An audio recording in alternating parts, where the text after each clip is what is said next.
ውዳሴሃ ለእግዝእትነ ማርያም ድንግል ወላዲተ አምላክ ዘይትነበብ በዕለተ ዓርብ ከምቲ ሒዝዎ ዝመፀ ሰሉስ ረቡዕ ሐሙስ እንዳበለ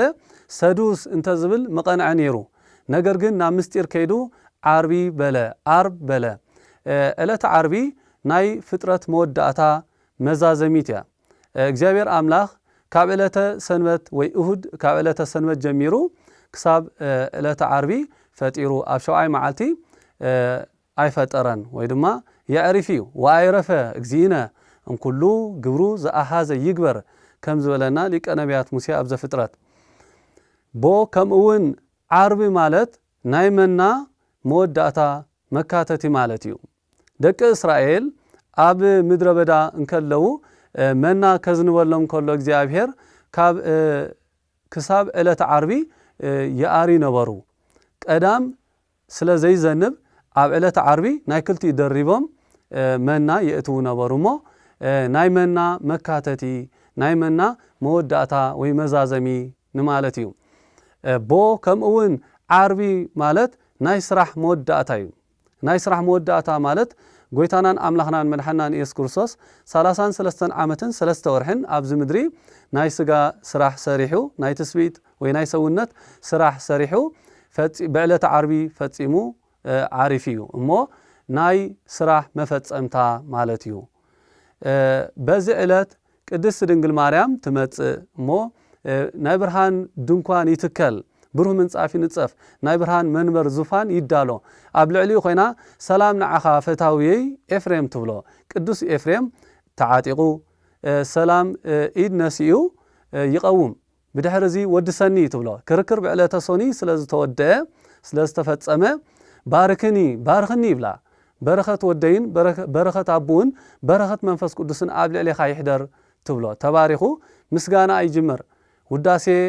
ዘዓርብ ውዳሴ በዓርብ ውዳሴሃ ለእግዝእትነ ማርያም ድንግል ወላዲተ አምላክ ዘይትነበብ በዕለተ ዓርቢ ይብል ቃለ ጸሓፊ እዩ። በዕለተ ዓርቢ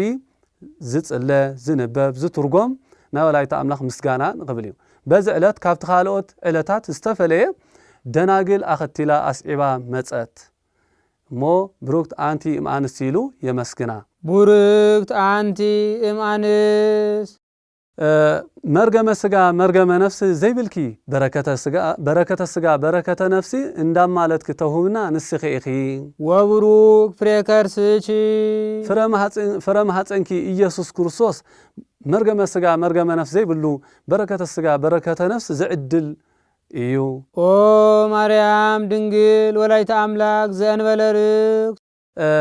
ናአምላኽ ዘወለድክና ቅድስት ድንግል ማርያም ሰረቀ ለነ እምኔቺ ፀሐየ ጽድቅ ድንግል ዘእንበለ ርክስ ሰረቀ ዘእንበለ ርክስ ኢሊ ገጥም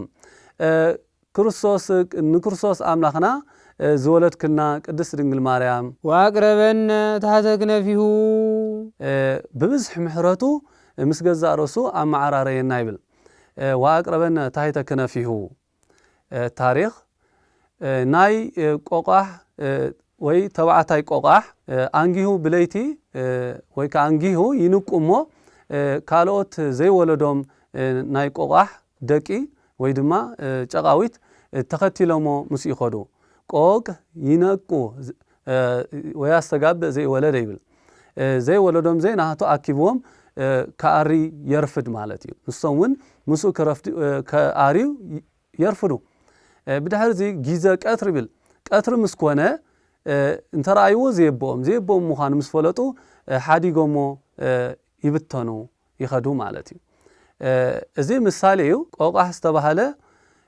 ዲያብሎስ እዩ ከምቲ እቲ ቆቋሕ ዘይደቁ ነቂዩ ሒዝዎም ዝኸደ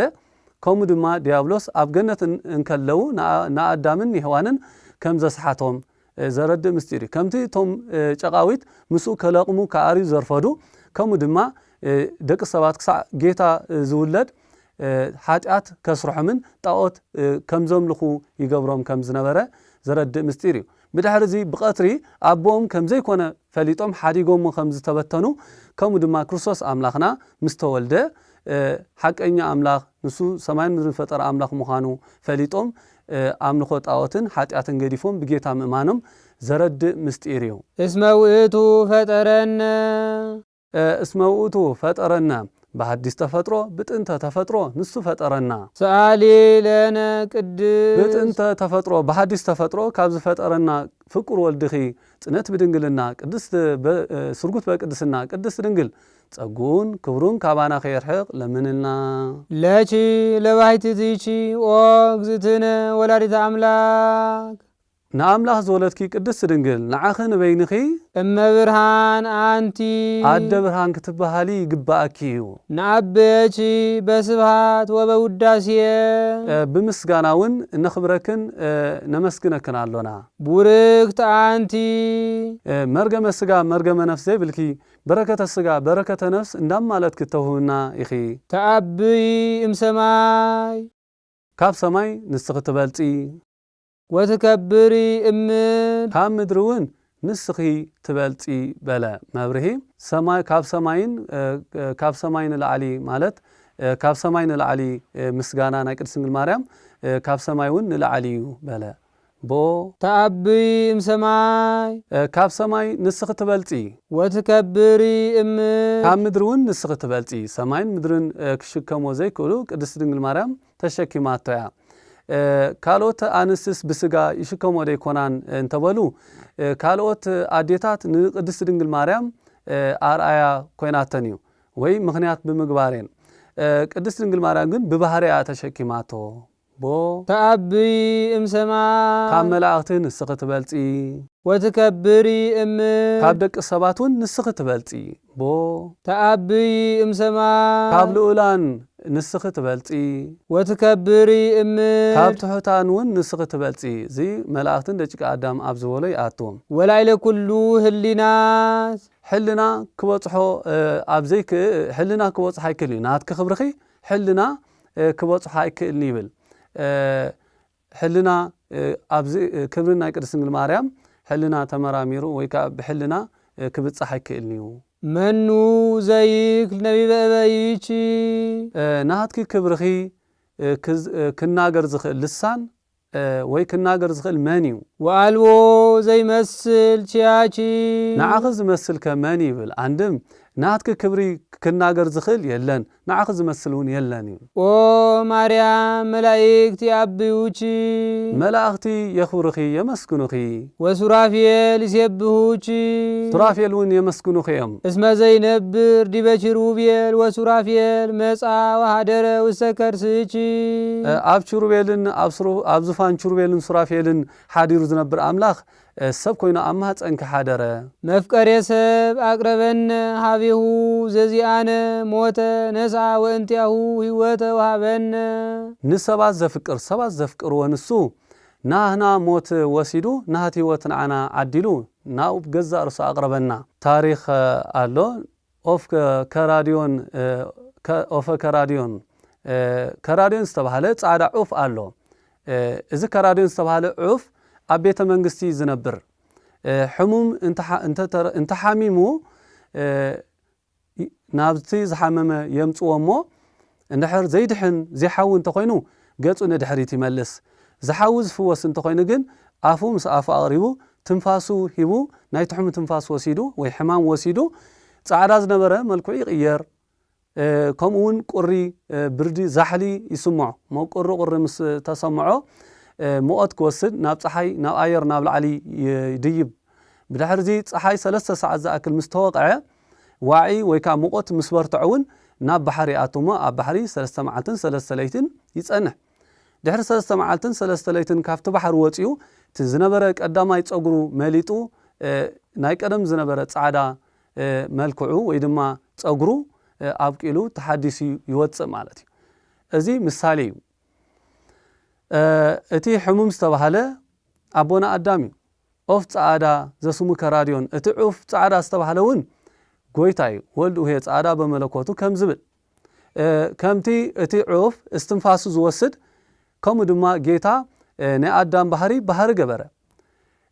እቲ ዑፍ ነቲ ናይቲ ዝሓመመ ሕማም ከም ዝወስድ ጎይታ እውን ናይ ኣዳም ባህሪ ምስ ገበረ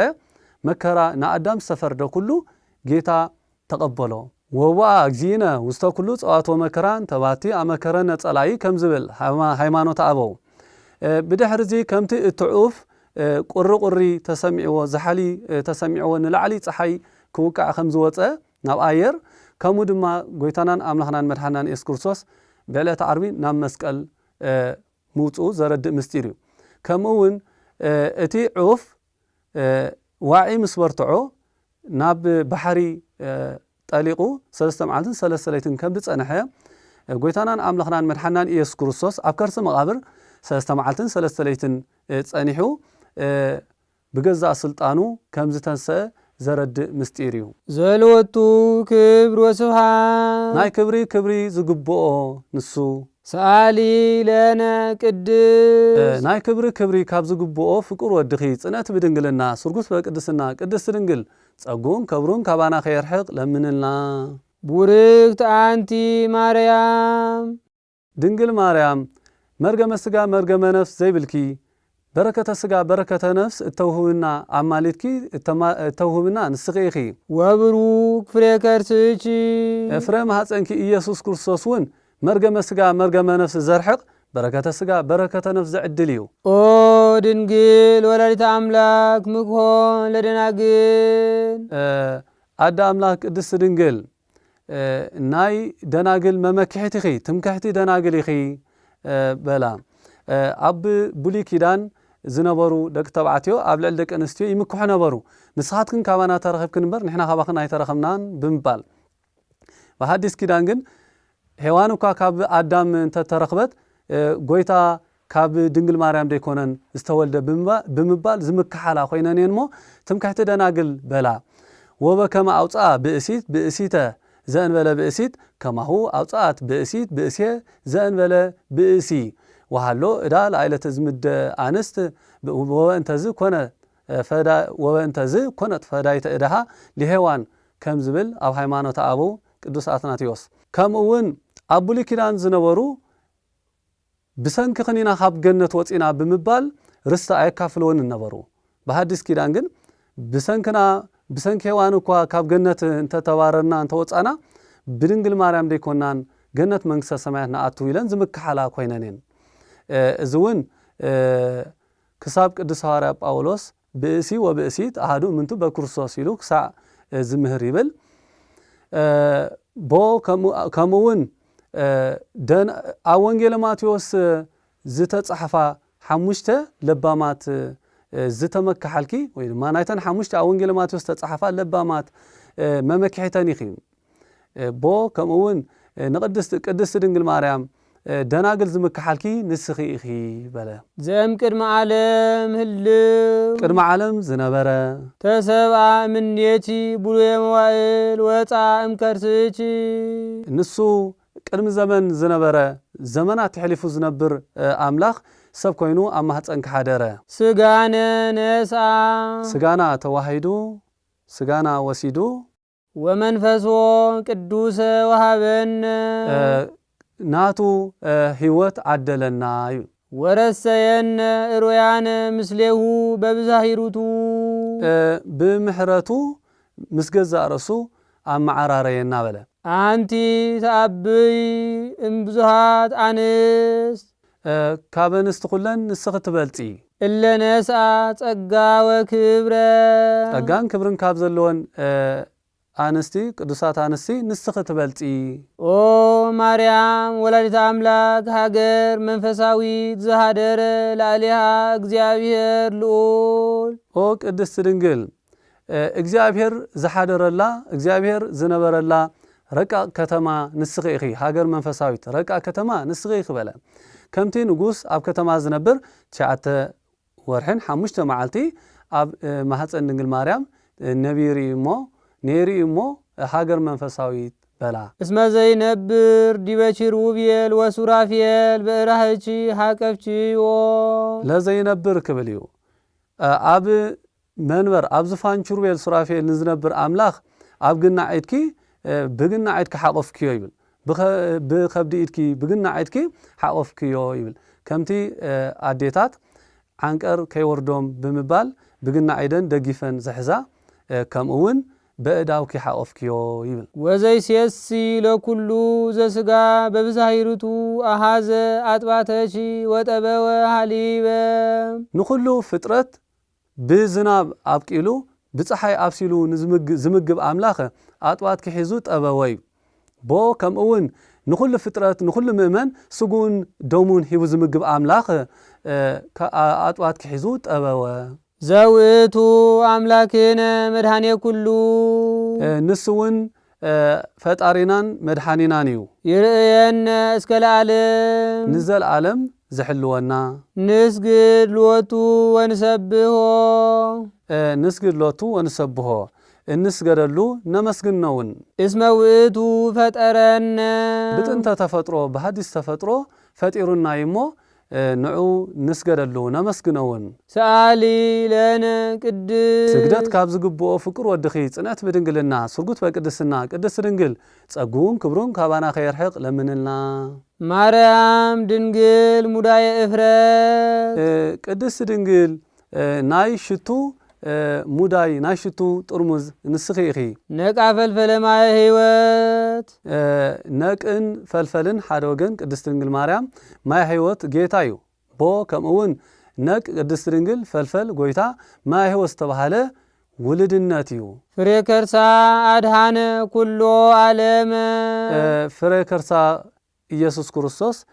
ንሰብ ኩሉ አድሓነ ወሰአረ እምኔነ መርገመ መርገመ ስጋ መርገመ ነፍስ ካባና አርሓቀ ወገብረ ሰላም ማእከሌነ በመስቀሉ አማኸልና በመስቀሉ ሰላም ገበረ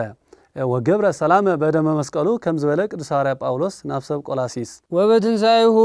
ቅዱስ አግቦ ለብእሲ ዳግመ ውስተ ገነት ዘይተመዓራረ ዳግመ እዩ አቀዲሞም አዳምን ሔዋንን ካብ ገነት ምውጾም ድሓር ናብ ዳግማይ ናብ ገነት ምእታዎም እዩ ከምኡውን ዝተመዓራረ ዳግመ እዩ አቀዲሞም ካብ ገነት ምውጾም ድሓር ዳግማይ ናብ ገነት ምእታዎም እዩ ፍልይቲ ቅድስት ይብል ፍልይቲ ብዝኾነ ትንሳኤሁ ዳግማይ ናብ ገነት የእተወና በለ ቅድስቲ ፍልይቲ ትንሳኤ በለ ካብ ናይ እና አልዓዛር ትንሳኤ ንኽፈል እዩ እና አልዓዛር አተንሳኢ ይደልዮም ጎይታ ግን ንሱ ብገዛእ ስልጣን እዩ ወተንሳኢኩ በስልጣነ ባህቲቲ ከም ዝብል ኣብ አንስኦ መንፈስ ቅዱስ አንስኦ ዝብል ምስ ንረክብ ማዕርነቶም ንምግላጽ እዩ ቦ ከምኡውን ናይ አልዓዛር ትንሳኤ ብውሉይ ስጋ እዩ ናይ ጌታ ግን ብሃዲስ እዩ ቦ ከምኡውን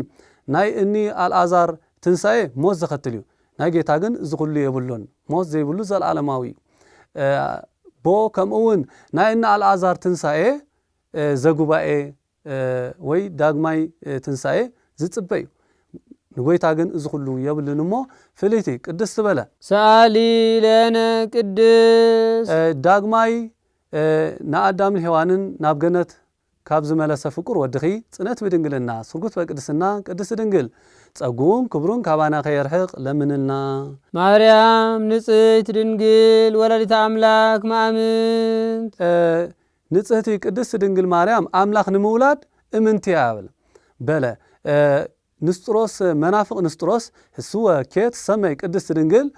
ወላይታ አምላክ ወአማነ ሰመይ ወላይተ ሰብ ዳምበር አምላኻይ ወለደትን ኢልዋ ስለዝነበረ ቅድስት ድንግል አምላኽ ንምውላድ እምንትያ ዝተአመነት ያበለ ሰአሊተ ምህረት ለውሉደ ሰብ ማይምን ሰአሊተ ምህረት ኢሉ ይገጥም ምሕረት ንምልማን ዝተአመነት ያይብል ካብዚ ናይዚ ዓለም ሰብ ንኽፈሊ ኣብዚ ዓለም ኣተዓርቀኒ ኢልካ ዝለኣካያ ሰብ ዝበኣሰ ጽልኢ ወይ ድማ ነገር ኣትሪሩ ኣጽኒዒን ይመጽእ እሞ ካብዚ ናይዚ ዓለም ሰብ ክፈሊ ቅድስት ድንግል ማርያም ምሕረት ንምልማን ዝተኣመነት እምንትያ በለ ሰአሊ ለነ ሃበ ክርስቶስ ወልድች ናብ ፍቁር ወድኺ ናብ ኢየሱስ ክርስቶስ ለምንልና ይስረይ ኃጢአተነ ኃጢአትና ከስተስርየልና ኃጢአትና ይቅረ ንኽብለልና ሰአሊ ለነ ቅድስ ኃጢአትና ካብ ዝሰርየልና ካብ ፍቁር ወድኺ ጽነት ብድንግልና ስጉት በቅድስና ቅድስት ድንግል ጸጉን ክብሩን ካባና ኸይርሕቕ ለምንልና ማርያም ድንግል ትጸርብ በቤተ መቅደስ ጸርሃት ንኽብል እዩ ቅድስት ድንግል ኣብ ቤተ መቅደስ በዓውታ ተናገረት ወትብል የአምር እግዚአብሔር ከመ አልቤ ዘአምር ባዕድ ወይ ምንትኒ ዘንበለ ድምፀ ቃሉ ለመልአክ ዘአብሰረኒ በክብር ወይ ቤለኒ ሰላም ለቺ ኦ ቅድስት ድንግል ምልእ ተጸጋ ምልእ ተክብሪ ኢሉ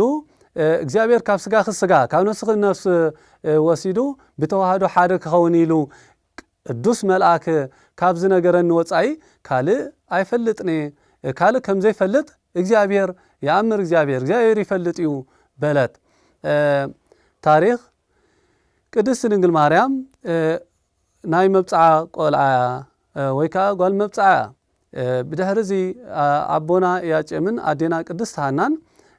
ጓል 3 ዓመት ምስ ኮነት ቤተሰብ ዘመድ ከይለመደት ከብዳውን እኽሊ ከይለመደ ከሎ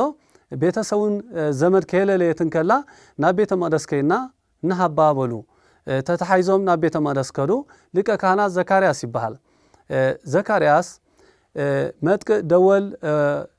ደዊሉ ህዝቢ ኣኪቡ ስለ ናይዛ ቆልዓ መግቢ እንታይ ክንገብር ኢና መን ከኽምግባ እዩ ስለ ልብሳ ኢሉ እንዳተጨነቀ ከሎ መልአከ እግዚአብሔር ቅዱስ ፋኒኤል ብናይ ቁመት ሰብ ዝኣክል ኣብ ላዕሊ ጽዋዕ ህይወት ህብስተ ህይወት ሒዙ ተራእየ ብድሕዚ ክብረይ ኣብ ቅድሚ ሰብ ክገልጸለይ ደልዩ ግዲ ብምባል ሊቀ ካህናት ዘካርያስ ናብ መልአክ ቅዱስ ፋኒኤል ቀረበ እሞ ፋኒኤል መልአክ ንላዕሊ ከደ ኣይ ንዓይ ኮነን ማለት እዩ ብምባል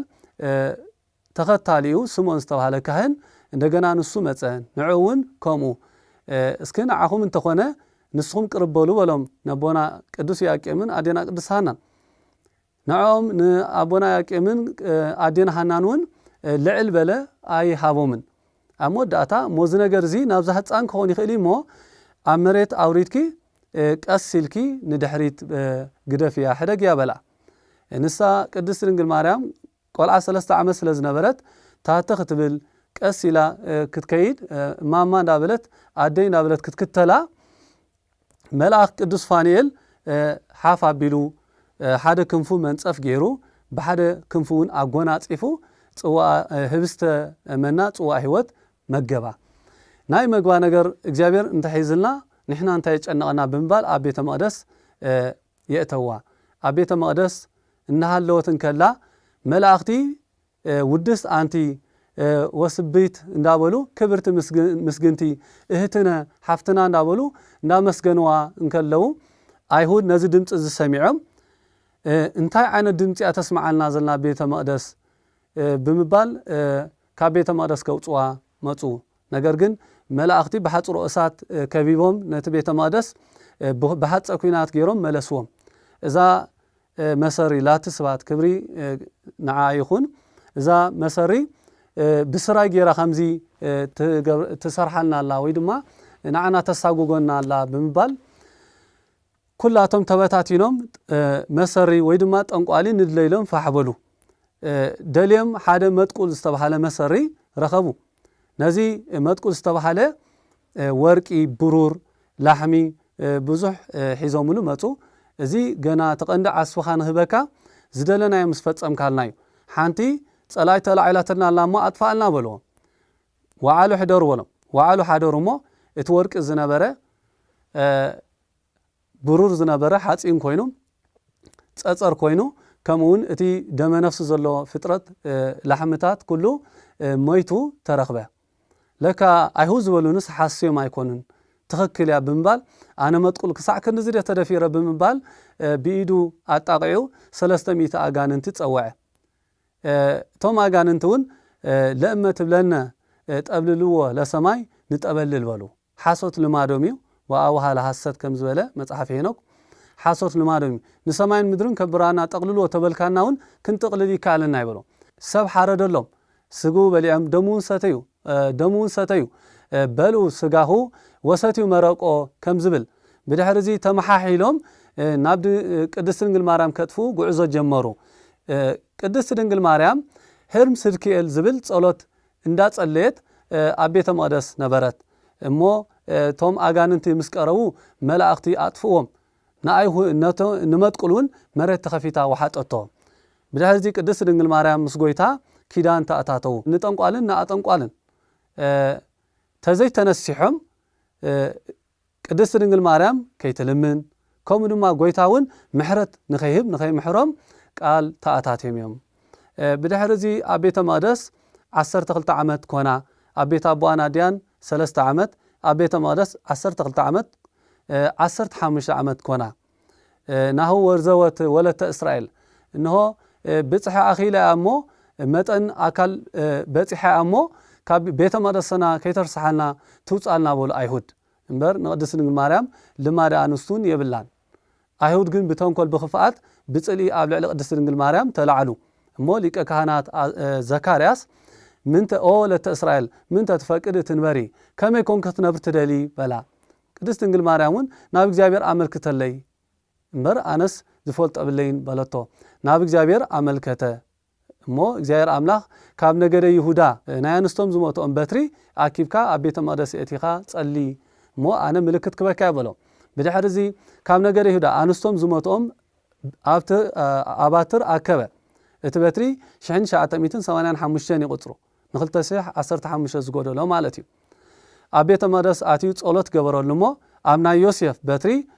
ዮሴፍ ወልደ ዳዊት ኢትፍራኖስ ኦታ ለማርያም ፍርትከ ዝብል ተቐሪጹ ተጻሒፉ ተረኽበ ብድሕሪ እዚ ከምቲ ንሕና ናብ እግዚአብሔር ኣመልኪትና ካብ እግዚአብሔር እውን ምልክት ረኺብና ዝሃብናካ ክሳዕ ካብ እግዚአብሔር ምልክት ረኺብና ንቕበለካ ሓልዋ ኢሎም ሃብዎ ንዮሴፍ 3 ተኣምራት እዩ ተፈጺሙሉ ተቐዳማይ ኣብ በትሩ ካልኣይ ድማ ርግቢ ጻዕዳ ርግቢ ኣብ ርእሱ ዓሪፉ ዕጫውን እንተ ኣውፅኡ ናብ ዮሴፍ ይበጽሕዎ ስለዚ ብኩሉ ንዓኻ ይበጽሑ ክሳብ ካብ እግዚአብሔር ምልክት ረኺብና ንቕበለካ ሓልዋ ኢሎም ሃብዎ ንሱ እውን ሒዝዋ ናብ ቤቱ ኣተወ እሞ ጊዜው እቲ ዝነበሮ ወቕቲ ዘመነ ኣጸባ ይብል ናይ ረሃብን ናይ ጥሜትን ዘመን ነበረ ዮሴፍ ንንግዲ ኢሉ 3 ወርሒ ከደሞ ካብቲ ዝኸደ ቦታ ምስ ተመልሰ ዮሐንስ ዝበሃል ፈላስፋ ፈታዊ ዓርኪ ነበሮ ንሱ ክጥይቆ ኢሉ መጸ ብድሕሪ እዚ የዕሊሎም ተጻዊቶም ከፋንዎ ኢሉ እንዳኸደ ብመልክዓ ፈሊጡ እዛ ቆልዓሲ ጸኒሳላ ካባኻ ድዩ ኢሉ ሓተቶ ዮሴፍ ጻድቕ ከም ዝበለ እንሆ ብግብሪ ይትረፍ ብግብሪ ብሕልና እኳ ከምዚ ዝኣመሰለ ነገር ኣይፈልጠላን ይበሎ በል ኣቲኻ ጠይቃ በሎ ዮሴፍ ንቅድስት ድንግል ማርያም ወለተ እስራኤል መኑ ቀረጸ ኣክናፈ ድንግልናቺ በላ እንሆ መኒው ድንግልና ክስተንከፈ በላ ኣነስ ካብቲ ኣኽቢሩ ተፈሲ ኦም ተጸጋይሉ ኣኽቢሩ ዘበሰረኒ መልኣኽ ወጻይ ካልእ ምንም ዝፈልጦ ድምፂ የብለይን በለቶሞ ጸርሃት በለ ከምኡውን ከምቲ ንህቢ ወይ ኣንህብት ካብ ባህርዮም ዝራብሑ ብሕቱም ብድንግልና ከም ዝጸንስ ወይ ብሕቱም ድንግልና ኣነ ክጸንስ ክገብር ዝከኣሎ እግዚአብሔር ደይኮነን በለቶሞ ቀጺላውን ኣብ ኣፍ ደገ ወዲቁ ዝነብር ደረቕ እንጨት ነበረ ነቲ እንጨት ብእግራ ተንከፈቶሞ ለምሊሙ ዓንቢቡ ኣፍረየ ከምቲ ነዚ ገረብ ካብ ባህሪዩ ፈሪዩ ዓንቢቡ ክዕንብብ ዝገብር እግዚአብሔር ብድንግልና ክጸንስ ይካለዩን እግዚአብሔር በለቶሞ ነቲ ነገር ተረዲኡ ነገር ግን በቲ ጊዜቲ ቆጸራና ህዝቢ በሓደ ክኸዱ ስለ ዝኾኑ ወድቀ ዮሴፍ ውስተ ጽኑዕ መዋግድ ህሊና ይብል ብወለዶ ሓደ ስለ ዝኾኑ ክቁጽር ወለዶ ንክቁጽር ሒዝዋ ንክኸይድ ሒዘያ እንተኸይደ ዘምያ ኢሎም ብድንጋይ ብውግረተ እምኒ ብእምኒ ክቐትልዋ እዮም ኢሉ ተጨነቐ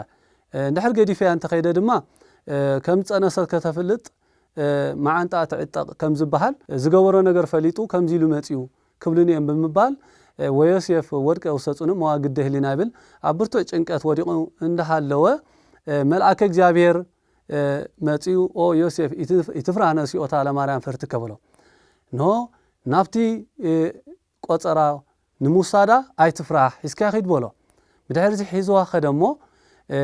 ኣይሁድ እውን ማየ ዘለፋ ዝበሃል ኣሎ ብናቶም ልማድ ማየ ዘለፋ እንድሕር ካብ ሰብኣያ ወጻኢ ወይ ድማ ብዝሙት ጸኒሳ ተተረኺባ የስቲዋ እንድሕር ነቲ ነገር ፈጺማቶ ተተረኺባ መዓናጧ ቆራሪጹ ይቀትላ ነበረ እሞ ንቅድስቲ ድንግል ማርያም ማየ ዘለፋ ኣስተይዋ ብርህት ጽድልቲ ኮይና ተረኽበት ወኣጽለለ ገጻ ብርሃነ ፀሓይ ዘወርሃን የሳን ከም ዝብል ቅድስቲ ድንግል ማርያም ካብ ፀሓይ እጽፊ በሪሃን ደሚቓን ተረኽበት እሞ ኣይሁድ ብኸንቱ ሓሚናያ ነዛ ቆልዓ ብኸንቱ ሓሚናያ ኢሎም ብዓውታ ስለተናገሩ ጸርሃት በለ ነትናቶም ዝተናገርዎ ንቅድስቲ ድንግል ማርያም ሂቡ ጸርሃት በለ ከምውን ካህናት ንቅድስቲ ድንግል ማርያም ኣመስገንዋ ከምቲ ካህናት ዘመስግንዋ ኦ ድንግል ኣኮ ለዮሴፍ ዘተፍህርቲ ለተቃረቦ ኣላ ከመይ ይቀብቺ ንጹሃ እስመ ከማሁ ኮነ ብምባል ንቅድስቲ ድንግል ማርያም ስለ ዘመስግንዋ ጸርሃት በለ ናይቶም ካህናት ምስጋና ንቅድስቲ ድንግል ማርያም ሂቡ ጾርቺ ዘይትጸወር ዘይጽወር ኣምላኽ ጾርኪ ኣግመርቺ ዘይትገመር ዘይውሰን እውን ወሰንኪ ወአልቦ ዘያገምሮ ምንትኒ ዝኾነ ይኹን ክሽከሞ ክጾሮ ዘይክእል ጾርኪ ክውስኖ ዘይክእል ወሰንኪ ይበዝህ ውዳሴቺ ኦ ምልዕተ ጸጋ በኩሉ ክብር ንኣምላኽ ኣብ ማህፀንኪ ጼርኪ ተረኺብኪ ኢኹሞ ንዓኺ ዝተዋሃበ ጸጋ ፍጹም እዩ እስመ ኮንቺ አንቲ ማህደረ ቃል አብ ናይ ኣካላዊ ቃል መሕደሪ ኮንኪ ኢኺ አንቲ ውእቱ መንጦላይት ስፍይት እንተታሰጋብኦሙ ለማሃይምናን ህዝበ ክርስቲያን ንምእመናን ኣኪባ ሰብሲባ ትሕዝ ቅዱስ ጴጥሮስ ኣብ ናሓሲ ኢዮጴ ዝረአያ መጋረጃ ንስኺ ኢኺ ድንግል ማርያም ንስኺ ክበለ ወትምህሮሙ ሰጂደ ለስሉስ ማህያዊ ንምእመናን ናብ ስላሴ ምስጋድ እትምህርዮም ንስኺ ኢኺ በለ ታሪክ ቅዱስ ጴጥሮስ ኣብ ግብረ ሐዋርያት ዘለዩ ቅዱስ ጴጥሮስ ካብ ዕለታት ሓደ መዓልቲ ኣብ ናሓሲ ኢዮጴ እናሃለወን ከሎ መግቢ ክሳዕ ዘዳልውሉ ተደሞ ተመስጦ መጾሞ በርባዕተ ማእዝን ዝተተሓዘት መጋረጃ ኣብ ውሽጣ እውን ስእሊ እንስሳ ስእሊ ኣራዊት ስእሊ ኣዕዋፍ ነበራ መልአከ እግዚአብሔር ናብ ሓደ ሓሰማዊ መፍለስ እንዳመልከተ ኢዱ ህርድ ወብላዕ በሎ ጉሙራ ይቦኣ ርኩስ ውስተ ኣፍየ ወይ በላይኩ ዘይኮነ ንጹሃ በሎ ከምዚ ዝኣመሰለስ ናብ ኣፈይ ኣትዩ ይፈልጥን ጥዕሜውን ኣይፈልጥን በሎ መልአከ እግዚአብሔር እውን እግዚአብሔር አንጽሃ አንተኑ ታሰራኩስ እግዚአብሔር ዘንጽህዶ ንስኻ ተርኩሰ ይግባይ በሎ እዚ ቃል እዚ ምስ ቅዱስ ጴጥሮስ ሰለስተ ጊዜ ተመላለስሞ ኣብ መበል ሳልሳይ ናብ ሰማይ ተጠቕሊሉ ኸደ እዚ ምሳሌ እዩ እታ መጋረጃ ናይ ወንጌልያ በርባዕተ ማእዝን ከም ዝተተሓዘት ወንጌል በርባዕተ ማእዝን ስብከት ከም ተሰብከት ዘረድእ ምስጢር እዩ እቲ ስእሊ እንስሳ ናይ ምእመናን እስራኤል እቲ ስእሊ ኣራዊት ናይ ምእመናን ኣሕዛብ እቲ ዕዋፍ ናይ ነቢያት ካህናት ምሳሌ እዩ ንቅዱስ ጴጥሮስ ህርድ ወብላዕ ዝበሎ ንቀርኔሌዎስ ኣስተምህሮ ንኽብሎ እዩ እዚ ክኸውን ሰለስተ ጊዜ ተደጋገመ ሰለስተ ናይ ስላሴ እዩ እቲ ቃል ዘይምልዋጡ ኸ ናይ ሓድነት ዘረድእ ምስጢር እዩ ብድሕሪ እዚ እቲ መጋረጃ ተጠቕሊሉ ንሰማይ ከደ ይብል እዞም ምእመናን እስራኤል ምእመናን ኣሕዛብ ካህናት ነቢያት ኩላቶም ብወንጌል ምእማኖምን ብወንጌል ንገነት መንግስተ ሰማያት ምእታዎም ዘረድእ ምስጢር እዩ ከምኡውን መጋረጃ ዝተባሃለት ቅድስቲ ድንግል ማርያም እያ ከምቲ ነታ መጋረጃ ኣርባዕተ ማእዝን ዘለዋ ከምኡ ድማ ንቅድስት ድንግል ማርያም በርባዕተ ማእዝን ሰአሊ ለነ ኢሉ ስማ ከይፀውዐ ዝውዕል የለን እሞ በርባዕተ ማእዝን ቅድስት ድንግል ማርያም ንምስጋና ዘረድእ ምስጢር እዩ። ሰለስተ ግዜ እዚ ናይ ሰለስተ ስላሴ ከምኡ እውን ሓደ ምዃኑ ዘይምልዋጡ ናይ ሓድነቶም ዘረድዩ ስእሊ ኣዕዋፍ፣ ስእሊ እንስሳ፣ ስእሊ ኣራዊት ከምቲ ዝተተርጎመ እዩ። ንምእመናን ናብ ስላሴ ምስጋድ እተምህሩሎም በለ ቅድሚ ክርስቶስ ካብ ቅድስት ድንግል ማርያም ምውላዱ ሓደ ገጽ ሓደ እግዚአብሔር ብምባል ይነብሩ ነበሩ። ክርስቶስ ካብ ቅድስት ድንግል ማርያም ድሕሪ ምውላዱ ግን ምስጢረ ስላሴ ተገሊጽና ብሓድስ ኪዳን ተገሊጹ ስላሴ ኢልና ምጽዋዕናን ምእማናን ዘረድእ ምስጢር እዩ። አልቦ ዘአእመሮሙ ለስሉስ ቅዱስ ዘእንበለ እምድኅረ ተሰገወ ወልድ ዋሕድ እምቅድስት እሙ ከም ዝብል ሃይማኖት አበው እሞ ንስላሴ ንምእመናን ናብ ስላሴ ምስጋድ እትምህርዮም ንስኺ ኢኺ በላ ቦ ከምኡውን ወትምሄሮሙ ሰጊደ ይብል ናይ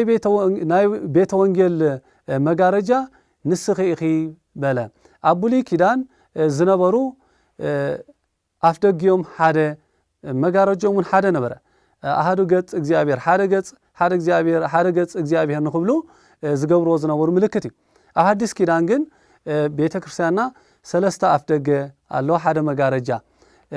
ብስም ብግብሪ በአካል ሰለስተ ብመለኮት ሓደ ንምባል ዝግበር ምልክት እዩ። አንቲ ውእቱ ዘጾርቺ አምደ እሳት ዘርእየ ሙሴ ኣብ ደብረ ሲና ዝረአዮ አንድ እሳት ዝተሸከምኪ ንስኺ ኢኺ ዘውእቱ ወልደ እግዚአብሔር መጻ ወሃደረ ውስተ ከርስቺ ንስ እውን ሰብ ኮይኑ ኣብ ማሕፀንኪ ዝሓደረ ወልደ እግዚአብሔር እዩ። ኮንቺ ታቦቶ ለፈጣሪ ሰማያት ወምድር ሰማይን ምድርን ዝፈጠረ ጎይታ መሕደሪ ኮንኪ ጾርችዮ በከርስቺ ተስዓተ አውራሃ 9 ወርሕን 5 መዓልትን ኣብ ማሕፀንኪ ተሸከምኪዮ። አንቲ ማእምንት ለዘያገምርዎ ሰማያት ወምድር ሰማይን ምድርን ክሽከምዎን ዘይክእሉ ጎይታ ንምሽካም ንስኺ እምንቲ ዝተኣመንኪ ኢኺ ኮንቺ ተንከተመ ለእርገት ውስተ ሰማይ ካብ መሬት ናብ ሰማይ መደያይቦ መሳልል ኮንኪ እዩ። ከምቲ መሳልል ካብ ላዕልን ታሕቲ ወርደሉ ካብ ታሕቱን ንላዕሊ ትድይበሉ ካብ ላዕሊ ናብ ታሕቲ ምውራድ መለኮት ምስ ስጋ ምስ ትስቢት ምውሃዱ ካብ ታሕቲ ንላዕሊ ምድያብ ድማ ትስቢት ምስ መለኮት ንምውሃዱ ምኽንያት ቅድስት ድንግል ማርያም እዩ። ቦ ከምኡውን ከምቲ ካብ መሳልል ካብ ላዕሊ ታሕቲ ብመሳልል ምውራድ ስላሴ አባና ምሕዳሮም ከምቲ ብመሳልል ንላዕሊ ምድያብ ድማ ንሕና ምስ ስላሴ ንምውሃድና ምኽንያት ቅድስት ድንግል ማርያም እያ። ብርሃንቺ የአቢ እምብርሃነ ፀሐይ ብርሃንኪ ካብ ብርሃን ወድኺ ካብ ብርሃን ፀሐይ ይበልጽ ይብል። እዚሲ ኮከብ ብሩህ ኢሉ ንጎይታ በዓሉ ስለ ዘምጾ ክብርኺ ካብ ብርሃን ፀሐይ ይበልጽ በለ። ፀሐይ ኪኖ ፀሐይ ቅድስት ድንግል ማርያም ስለ ትምስገን ክብርኺ ካብ ፀሐይ ካብ ብርሃን ፀሐይ ይበልጽ በላ። አንቲ ውእቱ ምስራቅ ዘወፃ እምኔቲ ኮከብ ብሩህ ዘነጸርዎ ቅዱሳን በፍስሐ ወባሕስየት ቅዱሳን ሰብአ ሰገል እለ በለዓም ባሂሎም ብሓጎስ ዝረአይዎ ኮኸብ ጌታ ዝወለድኪ ምስራቅ ንስኺ ኢኺ ቅዱሳን በለ ጽኑዓን ክብል እዩ። ወሪእኩ ረሲአነ ዘይወርዱ ውስተ መቃብር ጽኑዕ ውስተ መቃብር ቅዱስ ከም ዝብል ራእይ ዮሐንስ ቦ ከምኡውን ባሂልዎም ዘመስገንዎ ኮኸብ ሐዋርያት ዘመስገንዎ ኮኸብ ጌታ ካባኺ ዝተወልደ ምብራቕ ንስኺ ኢኺ ዘፈትሐ ላዕሊ ሔዋን ትለድ በጻዕር ወሕማም ንሔዋን ብጻዕሪ ብመከራ ንኽትወልድ ዝፈረዳ አንድም ሔዋን ሔዋን በሕማም ለዲ ወሊደቺ ይኩን ምግባእቺ ሃምትቺ ዝብል ድምፂ ሰምዐት። ንስኸ ግን አንቲሰ ማርያም ሰማይቺ ዘይብል ተፈስሒ ኦ ምልእተ ጸጋ ቅድስት ድንግል ማርያም ንስኸ ግን ተፈሲ ኦ ምልእተ ጸጋ ዝብል ምስጋና ሰምዓኺ። ቦ ከምኡውን ሔዋን بهمام لدي ولدت يكون مباعش زبل دمتي سمعة مخنيات موت زخونة قائل ولدت نسخجن قدست دنجل مريم تفسي او من تتصقا زبل دمتي سمعخي نقويتا ولد كلنا ولدش لنا نقوس اقزيا كله فطرات نقوس كله فطرات زخونة قويتا ولد كلنا مسعى وأدحاننا سب كوينو أدحاننا اسم مهاري وإتو ومفكر يساب نسو يقرب حالي مفكر يسابيو بأنت زن ويدساتي بكما جبريل ملعك انزنب